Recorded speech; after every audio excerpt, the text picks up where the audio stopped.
Hello students, आज हम chemical bonding को वापस कंटिन्यू कर रहे हैं और केमिकल बॉन्डिंग में हमने कोवेलेंट बॉन्ड को एक्सप्लेन किया था और कोवेलेंट बॉन्ड की थ्योरीज जो आती है उसमें हमने वीबीटी पढ़ा था और वीबीटी दो कंसेप्ट को एक्सप्लेन करता है, एक तो ओवरलैपिंग और एक हाइब्रिडाइजेशन। ओवरलैपिंग में होता है सिग्मा और पाई बॉन्ड का फॉर्मेशन होता है। ओवरलैपिंग जो कंसेप्ट होता है वो डायटोमिक मॉलिक्यूल्स की बॉन्ड लेंथ, बॉन्ड स्ट्रेंथ और बॉन्ड एनर्जी को एक्सप्लेन करता है, लेकिन पॉलीएटॉमिक मॉलिक्यूल्स को एक्सप्लेन नहीं करता या पॉलीएटॉमिक मॉलिक्यूल्स में ज्योमेट्री एंड बॉन्ड एंगल को एक्सप्लेन नहीं करता। तो पॉलीएटॉमिक मॉलिक्यूल्स के लिए हाइब्रिडाइजेशन फिनोमिना दिया जाता है और हाइब्रिडाइजेशन फिनोमिना से हम पॉलीएटॉमिक मॉलिक्यूल्स का बॉन्ड एंगल और ज्योमेट्री को डिफाइन करते हैं। इस तरह से हम ओवरलैपिंग और हाइब्रिडाइजेशन फिनोमिना पढ़ते हैं। अब आता है हाइब्रिडाइजेशन को कैसे कैलकुलेट करते हैं। तो यहां पर हम लेते हैं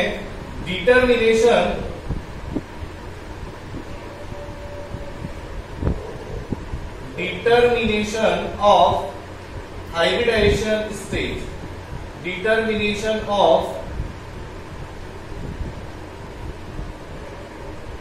हाइब्रिडाइजेशन स्टेज। और हाइब्रिडाइजेशन स्टेट को हम यहां पर कैसे निकालेंगे, तो देखो सबसे फर्स्ट मेथड हम लेते हैं। 3 या 4 मेथड्स होते हैं इसके, लेकिन हम यहां पर एक ही मेथड यूज करेंगे, मेथड 1। सबसे पहला इसमें हम लेते हैं number of hybridized orbital, number of hybrid orbital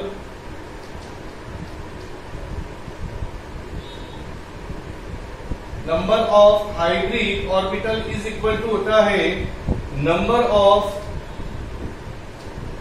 sigma bond, number of sigma bond plus number of lone pair of electron, lone pair of electron on central atom. यह सबसे important formula है भाई हाइब्रिडाइजेशन निकालने का और यहां पर इसी से हम हाइब्रिडाइजेशन को कैलकुलेट करते हैं। Number of hybridized orbital is equal to होता है number of sigma bond plus number of lone pair of electron present on central atom. दूसरा कंसेप्ट एक और है मेथड नंबर 2, मेथड नंबर 2 और मेथड नंबर 2 में वही नंबर ऑफ हाइब्रिड ऑर्बिटल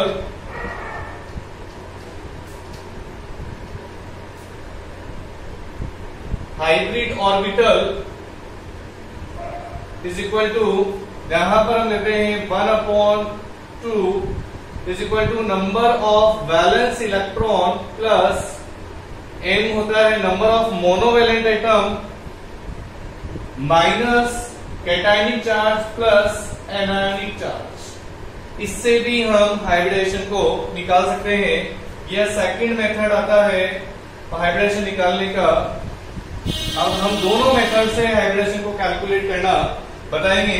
सबसे फर्स्ट वाला मेथड यहां पर लेते हैं एक एग्जांपल।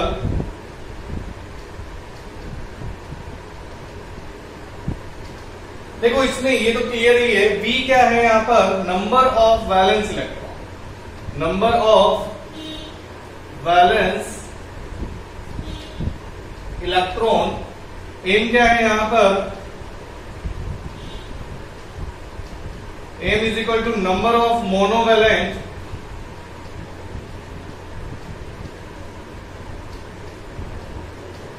एटम और C यहां पर होगा कैटायनिक चार्ज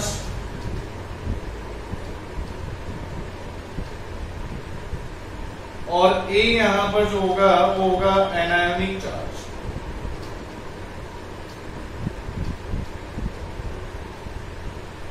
तो इस तरह से हम यहां पर हाइब्रिडेशन को कैलकुलेट कर सकते हैं, हाइब्रिडेशन स्टेट को निकाल सकते हैं। अब इसी के एग्जांपल हम लेते हैं मेथड फर्स्ट से हाइब्रिडेशन को कैसे कैलकुलेट करते हैं।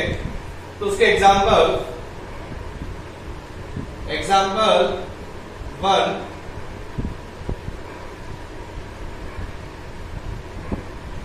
सबसे पहले हम लेते हैं CH4 कंपाउंड यहां पर हम लिख लेते हैं compounds number of sigma bond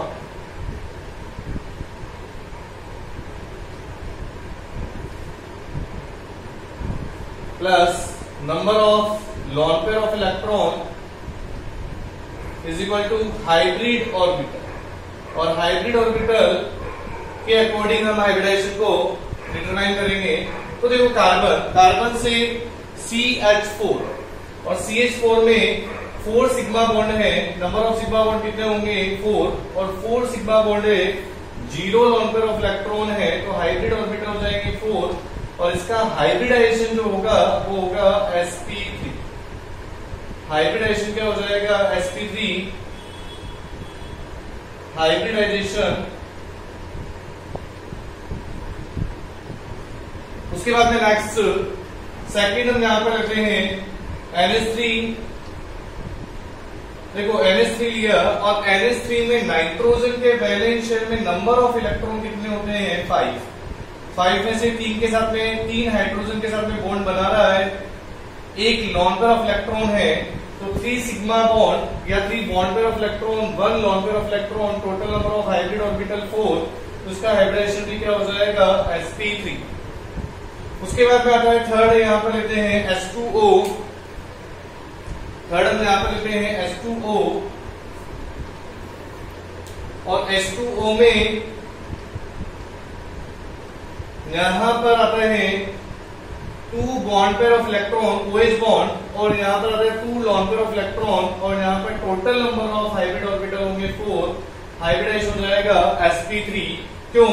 क्योंकि ऑक्सीजन के वैलेंस शेल में नंबर ऑफ इलेक्ट्रॉन जो होते हैं वो होते हैं 6 और 6 में से 2 इलेक्ट्रॉन हाइड्रोजन के साथ में बॉन्ड बनाते हैं, तो 2 तो सिग्मा बॉन्ड हो गए और 2 लॉन पेयर ऑफ इलेक्ट्रॉन। इसी तरह से 4 नंबर पे यहां पर लेते हैं हम, जैसे PCl5 ले लो और PCl5 में फॉस्फोरस नाइट्रोजन फैमिली का ही है, तो नंबर ऑफ अनपेयर्ड या नंबर ऑफ बैलेंस इलेक्ट्रॉन देखो फोस्फोरस के वैलेंस शेल में नंबर ऑफ इलेक्ट्रॉन 5 होंगे और वह मोनोवेलेंट 5 एटम के साथ ही बॉन्ड बना रहा है, तो 5 sigma bond plus 0 lawn pair of electron, तो 5 ऑर्बिटल है, तो हाइब्रिडाइजेशन क्या हो जाएगा sp3d। इसी तरह से यहां पर 5 नंबर पर आता है, जैसे मैंने SF4 लिया और सल्फर ऑक्सीजन फैमिली का ही है, सल्फर के वैलेंस शेल में नंबर ऑफ इलेक्ट्रॉन 6 होंगे, 6 में से 4 इलेक्ट्रॉन के साथ में 4 फ्लोरीन बॉन्ड बनाएगा, तो बचेगा एक लॉन पेयर ऑफ इलेक्ट्रॉन, तो 4 बॉन्ड पेयर ऑफ इलेक्ट्रॉन, एक lawn pair of electron, number of hybrid orbital होंगे 5, इसका हाइब्रिडेशन भी क्या हो जाएगा sp3d। इसके बाद में आ जाता है 6। यहां पर अगर बात करें SF6 की, तो SF6 में क्या होगा, यहाँ पर सल्फर के वैलेंस शेल में नंबर ऑफ इलेक्ट्रॉन कितने होते हैं 6, अभी बताया था ऑक्सीजन फैमिली का है और 6 ही फ्लोरीन है, फ्लोरीन भी मोनोवेलेंट होते हैं, तो 6 से यहाँ पर सिग्मा बॉन्ड बनाएंगे, 0 लॉन पेयर ऑफ इलेक्ट्रॉन, यहाँ पर 6 sp3d2। हाइब्रिडेशन क्या होगा sp3d2। उसके बाद में आता है 7 और 7 में हम यहाँ पर लेते हैं ClF3 और ClF3 में हेलोजन के वैलेंस शेल में नंबर ऑफ इलेक्ट्रॉन कितने होते हैं 7। हेलोजन फैमिली के वैलेंस शेल में नंबर ऑफ इलेक्ट्रॉन 7 होंगे, 3 के साथ में बॉन्ड बना रहा है, 4 इलेक्ट्रॉन बचे, मतलब 2 lawn pair of electron, 3 bond pair of electron, 2 lawn pair of electron, तो यहाँ पर हो जाएगा हाइब्रिड ऑर्बिटल्स के नंबर 5 और हाइब्रिडेशन हो जाएगा sp3d। कैसे निकाला, क्लोरीन, यहाँ पर क्लोरीन के वैलेंस शेल में नंबर ऑफ इलेक्ट्रॉन 7, ये 7 ले ली हमने, अब 3 के साथ में बॉन्ड बना रहा है 1 2 3, तो बचे कितने 2 लॉन पेयर ऑफ इलेक्ट्रॉन, तो इसका हाइब्रिडेशन क्या हो जाएगा sp3d। इसी तरह से SF4 की अगर बात करें तो SF4 में सल्फर के वैलेंस शेल में नंबर ऑफ इलेक्ट्रॉन 6 लिख दिए मैंने, 4 फ्लोरीन के साथ में बॉन्ड बना रहा है 1 2 3 4, ये 4 सिग्मा, बचे 2 इलेक्ट्रॉन, 2 क्या होंगे as a lone pair of electron. PCl5 में फोस्फोरस के वैलेंस शेल में नंबर ऑफ इलेक्ट्रॉन कितने होते हैं 5, यहाँ पर यह 1 2 3 4 और 5 क्लोरीन के साथ में 5 सिग्मा बॉन्ड बना रहा है, तो इसका हाइब्रिडेशन भी क्या हो जाएगा sp3d। अब आता है यहाँ पर हम लेते हैं आयंस की अगर बात करें, जैसे मैंने यहाँ पर लिया किसी भी आयंस को ले लेते हैं क्योंकि हमने न्यूट्रल मॉलिक्यूल्स लिए हैं। अगर मैं आयंस की मैं ये बात करता हूं तो PCl4 ले लो, PCl4 प्लस, फोस्फोरस किस फैमिली का है? नाइट्रोजन फैमिली का। नाइट्रोजन के वैलेंस शेल में नंबर ऑफ इलेक्ट्रॉन 5 होते हैं, तो फोस्फोरस में भी कितने होंगे? 5, और 5 में से एक इलेक्ट्रॉन डोनेट कर दिया तो बचे 4, और यहाँ पर 4 ही क्लोरीन है। 1 2 3 4 क्लोरीन, और 4 क्लोरीन है तो 4 सिग्मा बॉन्ड है, 0 लोन पेयर ऑफ इलेक्ट्रॉन है। हाइब्रिडेशन क्या हो जाएगा? यहाँ पर 4 हाइब्रिडाइज्ड ऑर्बिटल, और हाइब्रिडेशन होगा sp3। इस तरह से हम न्यूट्रल, यहाँ पर 9 नंबर जैसे H3O प्लस ऑक्सीजन में वैलेंस शेल में नंबर ऑफ इलेक्ट्रॉन कितने होते हैं? 6 में से एक डोनेट कर दिया, +1 का मतलब एक डोनेट कर दिया, बचे 5, और 5 में से यहाँ पर एक लोन पेयर और 3 जो इलेक्ट्रॉन है 3 हाइड्रोजन के साथ में क्या बनाएंगे? बॉन्ड 1 2 3, और एक बचेगा लोन पेयर ऑफ इलेक्ट्रॉन। तो यहाँ पर 3 bond pair 1 lone pair of electron, total number of hybrid orbital होंगे 4, और इसका हाइब्रिडेशन हो जाएगा sp3। इस तरह से आयंस और न्यूट्रल मॉलिक्यूल में मेथड फर्स्ट के द्वारा हम हाइब्रिडेशन कैलकुलेट कर सकते हैं। नेक्स्ट लेते हैं हम मेथड नंबर 2, और मेथड नंबर 2 से हाइब्रिडेशन स्टेट को कैसे कैलकुलेट करते हैं, तो यहाँ पर उसके एग्जांपल लेते हैं मेथड 2। और मेथड 2 हमने बताया था, मेथड 2 इसमें हमने बताया था hybridize orbital is equal to होता है 1/2 number of valence electron plus monovalent number of monovalent atom minus cationic plus anionic charge. अब यहां पर आता है हाइब्रिडाइज ऑर्बिटल पर डिपेंड करता है। अगर हाइब्रिडाइज ऑर्बिटल अगर 2 है तो हाइब्रिडाइजेशन क्या होगा? sp, क्योंकि sp में दो ऑर्बिटल है, और जितने ऑर्बिटल पार्टिसिपेट करते हैं उतने ही हाइब्रिडाइज ऑर्बिटल बनते हैं। तो यहाँ पर अगर 3 है तो कितने हो जाएंगे? हाइब्रिडाइज ऑर्बिटल 3 है तो sp2 हो जाएंगे, और अगर 4 है तो sp3, 5 है तो sp3d, 6 है तो sp3d2। तो इस तरह से हाइब्रिडाइज ऑर्बिटल के बेसिस पर, हाइब्रिड ऑर्बिटल के बेसिस पर हम हाइब्रिडेशन निकालते हैं। अब मेथड 2 लेते हैं, और मेथड 2 में एग्जांपल हम लेते हैं यहाँ पर एग्जांपल, यह सबसे पहले अमोनिया, जैसे मैंने यहाँ पर अमोनिया लिया। सेकंड एग्जांपल लेता हूं, जैसे मैंने H2O लिया। थर्ड एग्जांपल कोई भी ले लो, PCl5 ले लो। सबसे पहले हम अमोनिया की बात करते हैं, तो ammonia 1/2 into number of valence electron है। तो मैं पहले भी बोल चुका हूं, अगर कार्बन फैमिली आती है उसके वैलेंस शेल में नंबर ऑफ इलेक्ट्रॉन होते हैं 4, जहां पर नाइट्रोजन फैमिली है तो उसके वैलेंस शेल में नंबर ऑफ इलेक्ट्रॉन होते हैं 5, और ऑक्सीजन फैमिली है तो उसके वैलेंस शेल में नंबर ऑफ इलेक्ट्रॉन 6, अगर यहाँ पर हेलोजन है तो उसके वैलेंस शेल में नंबर ऑफ इलेक्ट्रॉन होंगे 7। तो यहाँ पर इस तरह से, और अगर इनर्ट गैसेस है नियोन, आर्गन, क्रिप्टॉन, तो उसके वैलेंस शेल में नंबर ऑफ इलेक्ट्रॉन होंगे 8। तो इस तरह से नंबर ऑफ वैलेंस शेल में नंबर ऑफ इलेक्ट्रॉन अगर तुम्हें पता है, तो ये जैसे कार्बन की बात करते हैं तो सिलिकॉन सबके लिए आ जाएगा, ये पूरी फैमिली के लिए आएगा, ऑक्सीजन, नाइट्रोजन, पूरी फैमिली के लिए नंबर ऑफ इलेक्ट्रॉन या नंबर ऑफ वैलेंस इलेक्ट्रॉन वही रहेंगे। तो यहाँ पर 5 होते हैं number of valence electron, plus यहाँ पर मोनोवैलेंट आइटम कितने होंगे? हाइड्रोजन मोनोवैलेंट है 3, और इस पर कोई चार्ज नहीं है 0। तो यहाँ पर नंबर ऑफ हाइब्रिड ऑर्बिटल हो जाएंगे 4, और इसका हाइब्रिडेशन हो जाएगा sp3। इस तरह से निकालते हैं। इसी तरह से यहाँ पर अगर H2O की बात करें तो 1/2, और number of valence electron oxygen में 6 होते हैं, plus 2 bond pair of electron, 0 cationic anionic charge, neutral है मॉलिक्यूल, तो यहाँ पर भी 8, 4 हाइब्रिड ऑर्बिटल, और इसका हाइब्रिडेशन भी क्या हो जाएगा? sp3।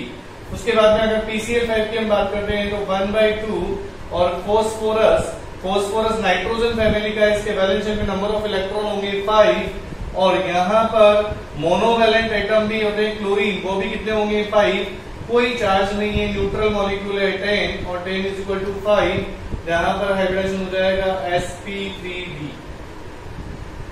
sp3d हो जाएगा। फोर्थ नंबर की अगर बात करें तो फोर्थ में अगर हम यहाँ पर लेते हैं, जैसे मैंने कोई भी चार्ज ले लिया PCl4+, अब PCl4+ में हम कैसे निकाल लेंगे? आयंस में तो 1/2, वैलेंस शेल में नंबर ऑफ इलेक्ट्रॉन चेंज नहीं होंगे, 5 ही रहेंगे, 4 क्लोरीन मोनोवैलेंट है, और एक यहाँ पर केटाइन है तो -1 कर देंगे, अगर एनाइन होता तो +1 कर देते। तो यहाँ पर कितना आ जाएगा? वो का वही रहेगा 8/2 4, और हाइब्रिडेशन कितना हो जाएगा sp3। यहाँ पर 4 में से -1 गया 3 और 3 + 5 = 8।